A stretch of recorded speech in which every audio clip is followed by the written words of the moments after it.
My name is Julie Maurer. I oversee the Center for Community Engagement, presenting this on behalf of the full Workforce and Professional Development Core team. And so, Rebecca, you want to introduce yourself? Hi, everybody. My name is Rebecca Choi. I'm one of the co-conveners of the group that we were just talking about, workforce and professional development. My day job, I'm a vice president of finance and strategy at a local credit union, CU Hawaii. And I have experience both being an intern and hosting interns in various organizations. So yeah, I'm happy to be here and interested in kind of our conversation today. I'm going to give a little bit of context of how we kind of got to this point and gathered the information that we're sharing out to you. This work has kind of occurred over the past year or so. And what happened is that we realized as a core team that work-based learning has become much more of interest to a lot of people. It's becoming kind of a topic of conversation in a lot of different realms. And so we were interested in learning more about what was going on, especially on our island, and who was offering opportunities and what those opportunities looked like. So our first kind of venture was really looking at Climb High. And then once we kind of looked at that a little bit and worked with that organization, we also then, and we'll talk a little bit more about what they offer, we then looked at and talked to and held conversations with multiple organizations that offer internship programs on our island. And through those conversations, we learned a lot about best practices in offering internships. And with their permission, we have kind of put together some of those in this workshop. Just to kind of set expectations, though, this is not the full thing of what internships can look like. Internships, there's a lot of different elements, and this is really just the first, just even thinking about for an organization, what do we have the ability? Is this the best option for us to offer an internship? And thinking through that kind of pre-planning aspect of it. So just so that you have, kind of an expectation of where we're starting and kind of stopping in the internship creation process. Okay, so we're going to go to the next slide. So we'll be looking at three different parts specifically. The first part is whether an internship is the right choice for your organization or business. The second part is really honing in on your goals for offering an internship. And the third part is centering your internship on the students and their needs using an equity lens. And I'll turn it over to Rebecca. All right, so part one, we just wanted to address right up front that we've been diving into internships, as Julie mentioned, and talking to organizations that facilitate and host internships. But as we learned more, it occurred to us that it may not be the best option or the only option for work-based learning. And there's actually a wide range of work-based learning opportunities. So we wanted to offer that maybe the first step in hosting an intern is to answer for yourself, is this really the best choice? Is this really the right form of engagement? And in order to consider that, the questions really have to do around capacity. How much time capacity do you have in your organization? Whether it's for a longer term engagement like an internship, or if it's something that's more short term or one time in nature. And then the other question is about staffing and, who is going to be responsible and has the capacity to oversee and mentor and work with the interns. To mention some of the options here in terms of work-based learning, right?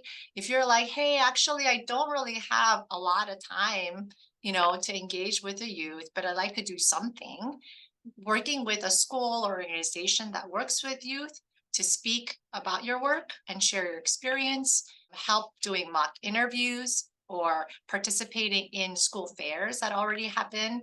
Many of the schools already have career fairs and different career nights and so forth that they pull together, so you can just show up and participate, which is a lot less investment of your time and energy. And then job shadowing at your own work may be a little bit more engagement, right? But you get to introduce your industry and your work to youth, and offering career coaching or mentoring. That could be one-on-one or in groups. That could be also a great, valuable thing that you can contribute, but doesn't necessarily have to be in an internship setting. And then next slide, please.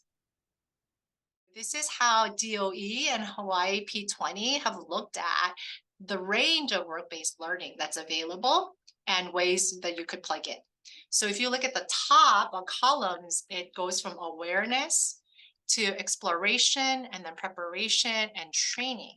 So awareness activities tends to be a little bit more light in terms of the prep and work and commitment involved versus training. And then on the left hand, the rows, you'll see it goes from top, supporting something that's going on, partnering, leading, or championing. So again, as you go down, it's deeper kind of commitment in terms of time and effort. So based on your availability and based on your interest and the time and staffing, you can find any opportunity along this spectrum. And internships is within this circle, this white circle, sort of, the bottom of the page that shows like, this is kind of where internship sits. It's in the area of preparation and maybe training. And then it's also sort of deeper commitment in terms of the leadership that you'll need to play and take on as the hosting organization or the hosting person. And so just want to frame that in the context of the various options. And then Julie just mentioned this earlier, Climb High is a great option. We wanted to do a quick plug for Climb High. And this is a snip of my portal page. So at CU Hawaii, we are a Climb High organization partner. And so we say, oh, I sign up for this. I sign up for guest speaking or exposure or job shadowing or hosting internships. That's an option here on this page as well. Or being a judge or a coach for an event at school. And what happens is the schools on the DOE side, the teachers and different administrators can sign into the portal and make requests. They can say, hey, we have this career fair coming up. Can you please attend? And, or, we're looking for a guest speaker about healthcare. Can you come and share? So this is a great tool for making those connections without having to build all those relationships individually or directly, that you can be a resource to across the state, the students across Hawaii state through this portal. So again, that will be a link we'll share as well, but we just wanted to give you that as an option for how to engage in work-based learning opportunities.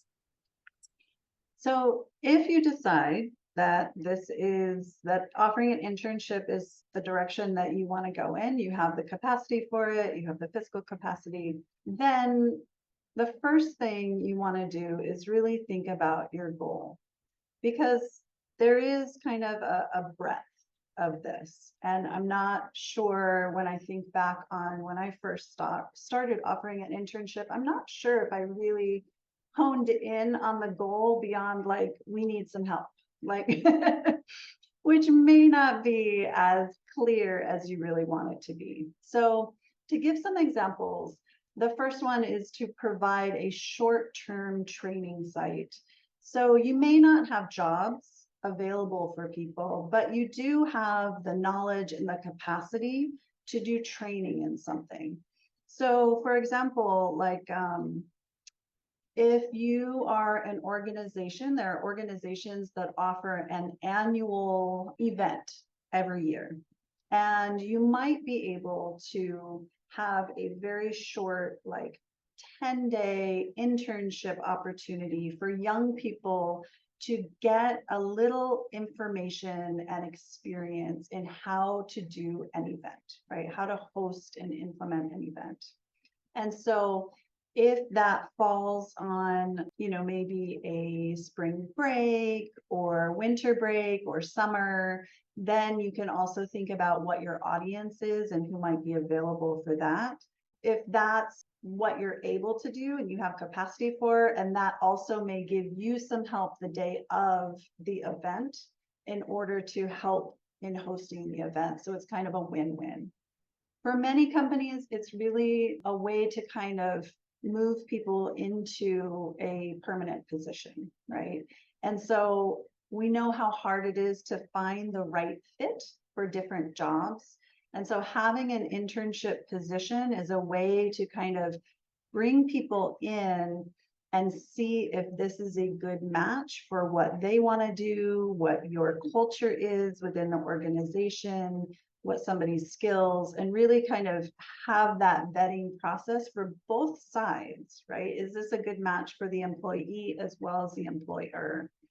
And then be able to move people into the organization if that's a good match for them. The third one is building the skill set for a particular industry.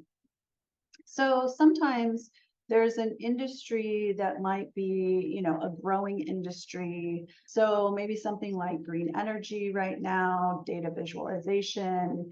You have a particular set of skills that you can offer. You might not have a job, you might not have, other things to offer, but you want to build capacity for that particular industry, and you can give to that. So that's another one to do.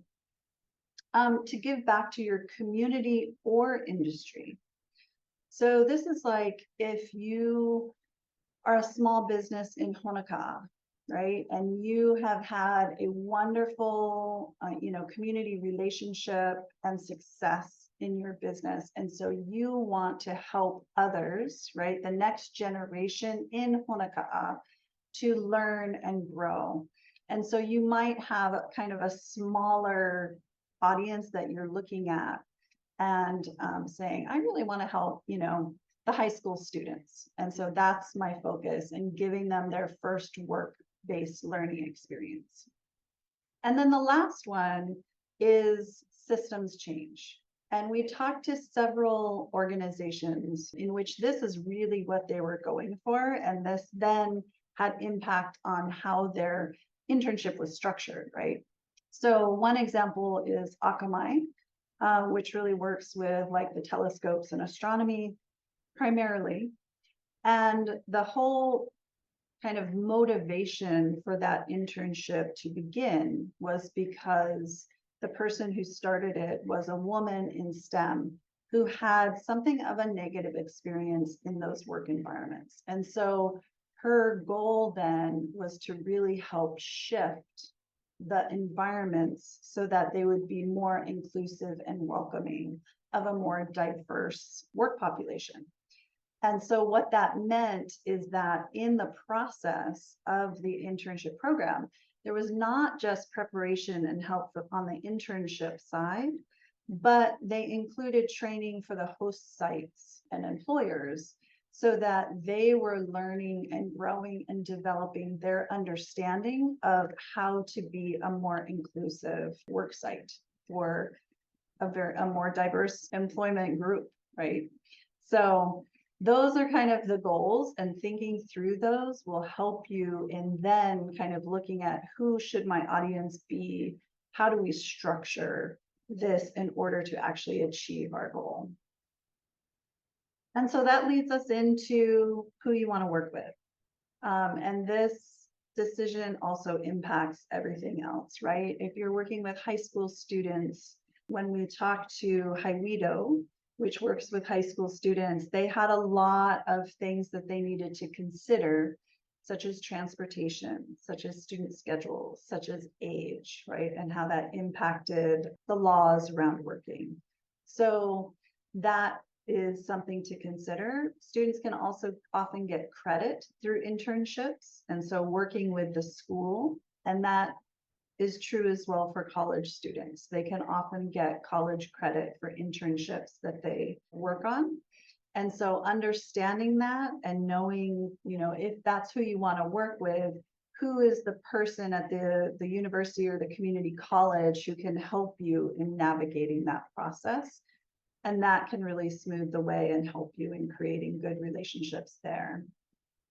Those two groups will also might have different time commitments, whether you're doing part-time, whether it's a summer internship program, looking at the availability and when students are most able to participate in internship programs. The third one are young people connected with human services. Several years ago, we did a program, a work-based program that was preparing and working with students with disabilities in order to work in hospitality. And so that was a partnership with Arcacona and building out those work skills for that particular population, which then dictated like what hotels we worked with, who we hired in order to teach, right, who had experience working with young people with disabilities. The third one is retraining. So there are lots of industries that, you know, have come and gone, right? All of the telephone operators, right? Like we don't really have that anymore. For Hawaii, those who were working in the plantations and when those closed fairly recently, how are we offering opportunities for retraining in new careers that can help people continue take what they know, what they're good at, what they're able to do, and turn that into a different opportunity. And so that will also have impacts on, you know, how you're structuring it, probably more of a full-time opportunity with pay in order for people to be able to participate in that. All right. And then I just wanted to give you a heads up. We're going to be going into breakout rooms to talk about some of this more tangibly in your own situation and how you're thinking about this. So as Julie mentioned, you know, starting with the goal and, you know, who you want to work with, but we're also going to talk about now just assessing your capacity, you know, just realistically, what can you offer? You know, in terms of, hey, yeah, I want to do an internship. We really think that's the best way to engage and make sense for us to host youth as interns.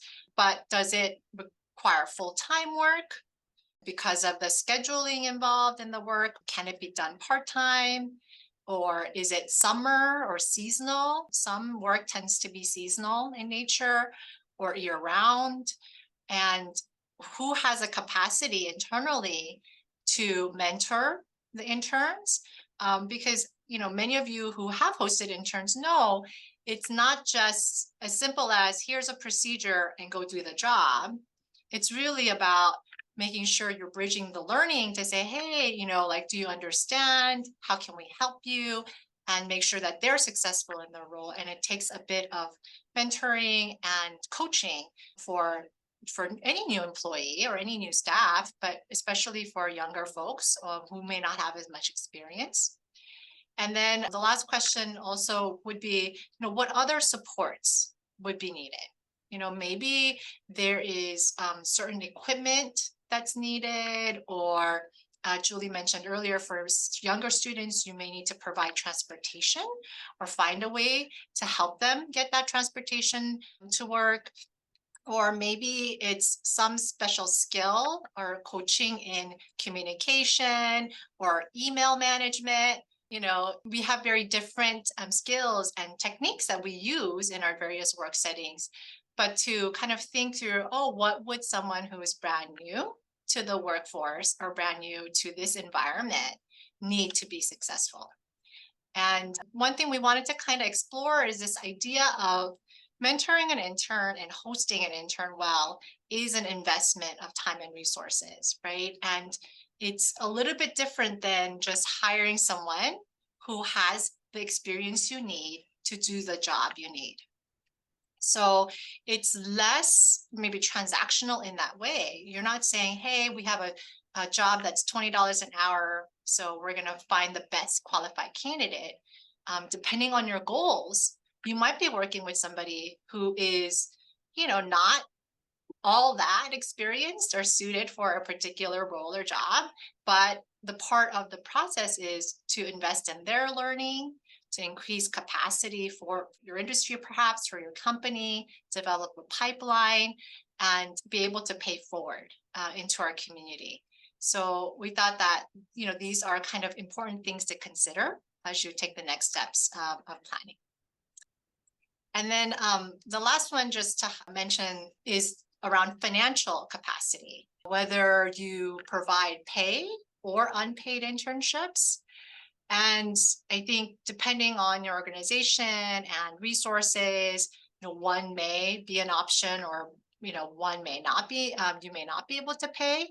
In case you don't have funds directly, there are organizations you can partner with. And so we named some of the intermediaries that we spoke with as part of our learning journey for this workshop. Dragon Den, that's in Honoka'a, and Kapili Oihana by Kamehameha Schools are programs that can connect organizations and employers with interns, even if you may not have the funds to hire them directly or pay them.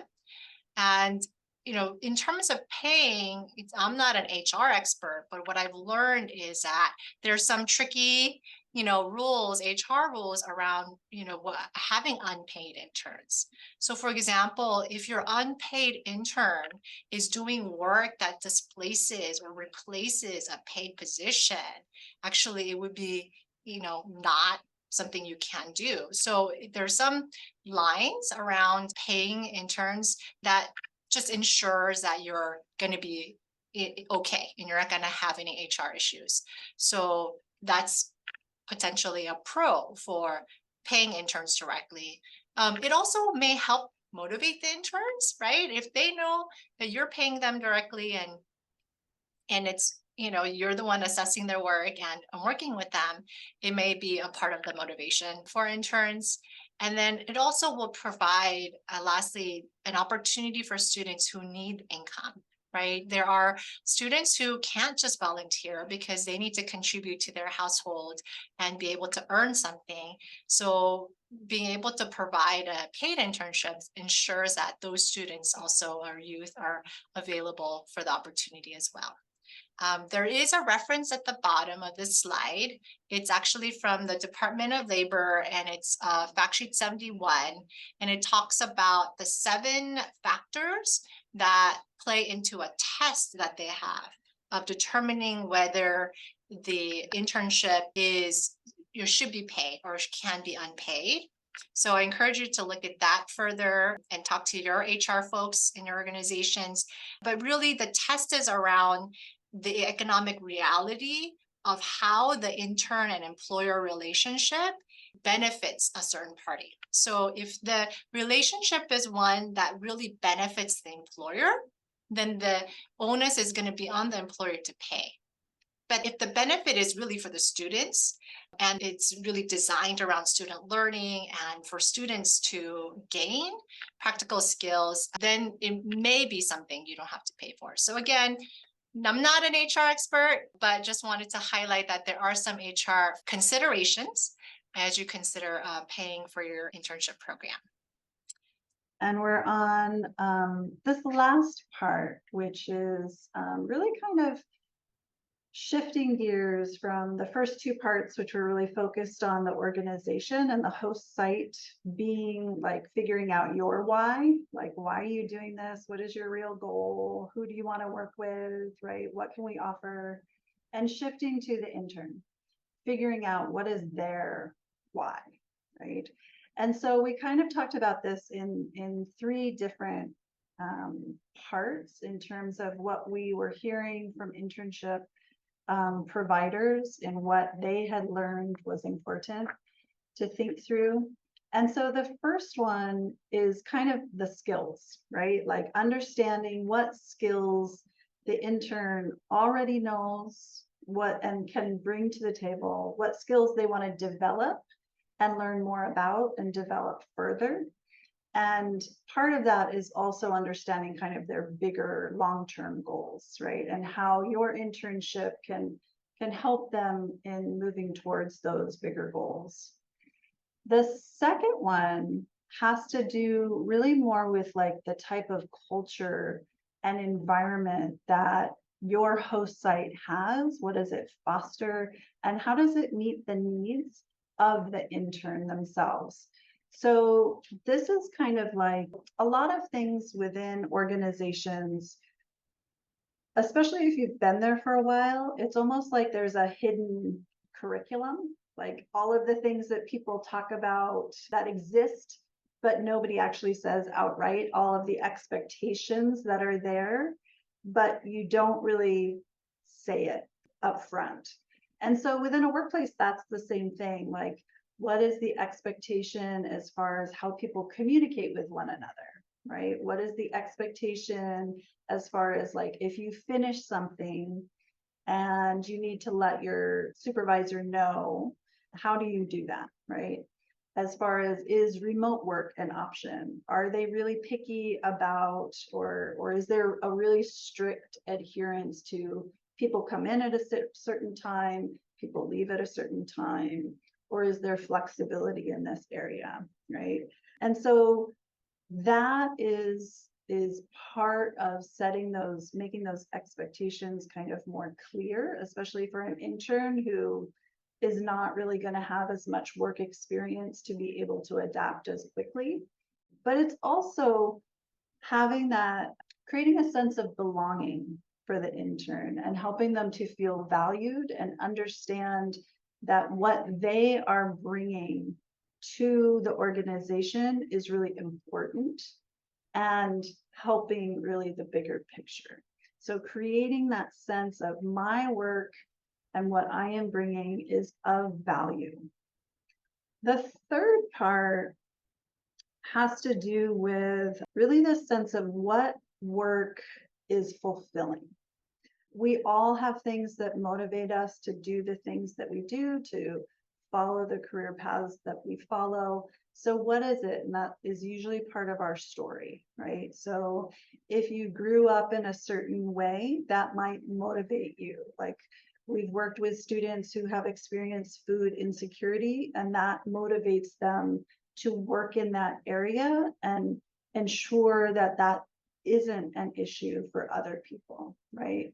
Or maybe they were raised by a grandparent, and so caring for kupuna, right, is a big value for them, and that helps their, what they're doing to be meaningful to them. So understanding what it is, what types of work motivates us and creates a sense of that what you're doing is meaningful and important for the larger community is really important.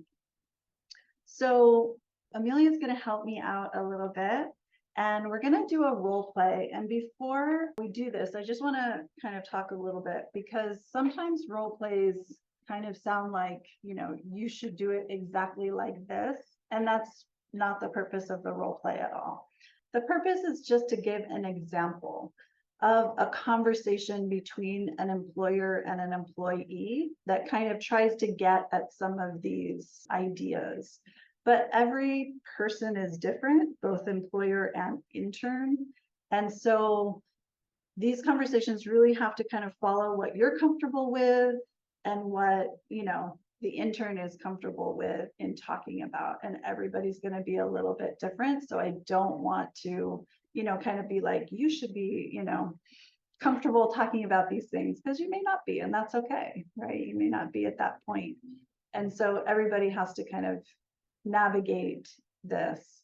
But what we are seeing is that this generation coming up into the work world is a little bit more interested in bringing their whole selves to work. And that's debatable. Some people are like, no, like, you know, my students know. No, we watched a good TED talk that is about why you should not bring your authentic self to work, right? But overall, I think what we are seeing is a generation that is a little bit more open about who they are and want their work environment to also be really inclusive and comfortable and welcoming in all these different ways. So as you listen to the role play, just think about, like, what is your comfort zone in having these kinds of conversation, and what, you know, makes you feel a little bit more uncomfortable. And we can talk about that a little bit afterwards. All right. So, welcome. We're really excited to have you on board with us. I wanted to take this opportunity to talk with you about your vision of this experience and ensure that we can both really meet the goals that you have or that we have as a company, but also your hopes for what you want to learn and get out of this internship experience. Oh, that would be great. Okay, well, this is an outreach position. So our goal is to become more connected with the local schools and see how we can better support the teachers there. Can you tell me a little bit about what attracted you to this position? Well, I've studied a lot of marketing in my classes, so I felt like I could contribute to that part of the job. But I had an opportunity in one of the clubs that I belong to help host a big event, and I really enjoyed helping with that. Oh, okay. So it sounds like you feel pretty confident in your marketing skills, but maybe you'd really like to expand on your ability to do event planning. That would be great. Okay. So what are you thinking about pursuing for your career after you graduate? We want to make sure that you build some skills that will help you in that. Well, I'm not totally sure yet. I think I like organizing groups of people to reach a goal, but I'm not sure what kinds of careers might be related to that. That's an awesome interest to have. Okay. Well, we actually have three people in our company who do that in slightly different ways. So maybe it would be good for you to shadow each of them for a few days while you're here to see how they do that for different purposes. Part of that will be supporting the event planning, but I think it might also be helpful for you to be a part of the initial outreach to schools and meetings to see what facilitating a meeting might look like. Oh, do you mean that I would actually be facilitating those meetings myself? No, no, not at first, but you could participate and take notes on how our main facilitator asks questions and manages the group. If you feel more comfortable after a few meetings, you could take the lead on one of them with our facilitator supporting you. Oh, I think that would be okay. Okay. We don't want you to do anything before you feel ready, right? But it would be great for you to be able to add that to your resume and have that experience. So we'll prep you for that if it's what you're interested in. Okay, sounds good. All right. So the next time we meet, we'll map out some steps and activities that you can do over this first month. But I want to ask you a few questions that can help me and all of us make sure that our workplace is supportive of any unique needs you might have. Last year, we had an awesome intern um, who shared that they had ADHD. And there were some changes that we were able to make in how we functioned that made a big difference in how they were able to work effectively. So now we've just kept those changes because we realized that they helped all of us. So it's important to me that we continue to learn as a workplace and implement changes that make it a good place to work for everyone. So you don't have to share anything now if you don't want to, but if there is anything that you know about yourself that would be helpful for us to know to make your work easier, please do let me know. Well, I don't always share this with people, but I have anxiety and it can affect my work sometimes. That's Mhm. why I got a little nervous when you mentioned facilitating those meetings earlier. Ah, okay. Well, you're definitely not alone in that. We have several employees who experience anxiety. So I know a little bit about it, but would love to learn more about what you've found works for you. Then we can make sure that each time you're tackling something new that might trigger some anxiety for you, we can support you for that. Does that sound helpful? That sounds great. Thank you for understanding. All right, we'll talk soon. Thank you so much for being here, everyone. We're really excited that you are here to share in our learning together about preparing to host interns. Whether you are on the hosting side, on the partner side, or an intern side, I think we all bring, these bits of knowledge and experiences that we can share with one another. And, as Julie mentioned early in this presentation, this is not a cover all the topics around how to host interns. So this was just like the beginning bites of how to think about and start preparing if you are serious about hosting interns and providing a great experience.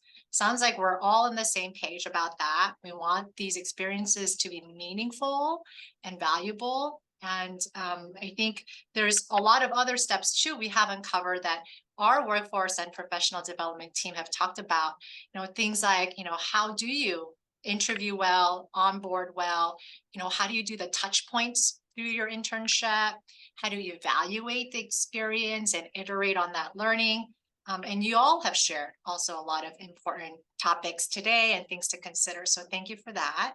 The final thought I wanted to kind of leave us with is, a lot of this work is not specific to internships, right? A lot of this work is how do we build trust and build those connections that we talked about? And how do we communicate clearly to set expectations to make sure that the interns, as well as the organization that's hosting, understand what they're signing up for and make sure that it is a win-win situation, that it is beneficial to everyone involved. And I think that's the learning journey for hosting interns.